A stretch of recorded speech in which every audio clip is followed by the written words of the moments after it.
નમસ્તે મિત્રો, આજે હું તમારી સાથે દાલ ફ્રાયની રેસિપી શેર કરીશ। આ રેસિપી ખૂબ જ સરળ છે અને તમારી દાલ ફ્રાય હોટલ કે ઢાબામાં મળે તેવી જ બની અને તૈયાર થશે।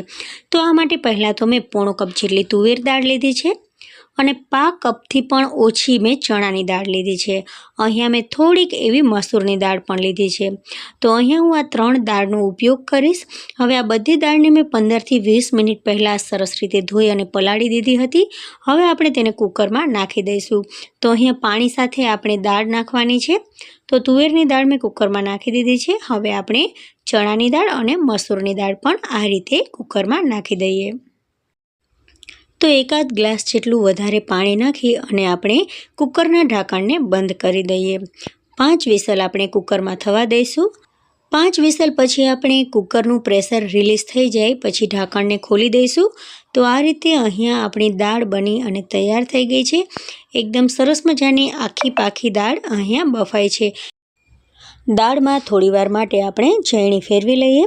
તો આનાથી દાળ છે તે એકદમ મેશ નહીં થઈ જાય પણ થોડીક જ મેશ થશે અને આખી પાખી દાળ પણ રહેશે। તો દાલ ફ્રાયમાં એકદમ મેશ થયેલી દાળ હોતી નથી પણ આખી પાખી હોય છે દાળ, તેમાં દાળના ટુકડા પણ આ રીતે આવતા હોય છે। તો આપણે એ જ રીતે દાળને બાફવા દેવાની છે અને એ જ રીતે તેની કન્સિસ્ટન્સી પણ આપણે મેન્ટેન કરવાની છે। તો દાલ ફ્રાય હોય છે તે જાડી હોય છે, તો એ માટે મેં અહીંયા થોડુંક જ તેમાં પાણી નાખ્યું છે। હવે આપણે કઢાઈ લેશું અને કઢાઈમાં આપણે 4થી 5 ચમચી જેટલું તેલ નાખી દઈશું। તો તેલ ગરમ થઈ જાય ને પછી આપણે તેમાં 1 ચમચી જેટલી રાઈ નાખી દઈશું અને અડધી ચમચી જેટલું જીરું નાખી દઈશું। તો અહીંયા રાઈ અને જીરું સરસ મજાના તતડી ગયા છે કારણ કે તેલ એકદમ સરસ મજાનું ગરમ થઈ ગયું છે। હવે આપણે તેમાં તજપત્તા નાખી દઈએ, 1 બાદિયું નાખી દઈએ, 1 તજનો ટુકડો નાખી દઈએ અને થોડાક લીમડાના પાન નાખી દઈએ। થોડાક અહીંયા લાલ મરચાંના આ રીતે લાંબી ચીરી કરીને ટુકડા નાખી દઈએ। સાથે સાથે 2 લાલ સૂકા મરચાં પણ નાખી દઈએ। હવે આ બધી વસ્તુઓને થોડી વાર માટે આપણે સરસ રીતે તેલમાં સાંતળવાની છે। પછી તેમાં નાની નાની 2 ડુંગળી સુધારી અને મેં નાખી છે। તો એકદમ બારીક ડુંગળી સુધારવાની છે। હવે આપણે તેમાં આદુ અને લસણની પેસ્ટ નાખી દઈશું। તેને પણ તેલમાં આપણે આ રીતે સાંતળી લેવાની છે। તો થોડીવાર આ રીતે સાંતળવાથી જે ડુંગળી છે એ લાઇટ પિંક કલરની થઈ જશે।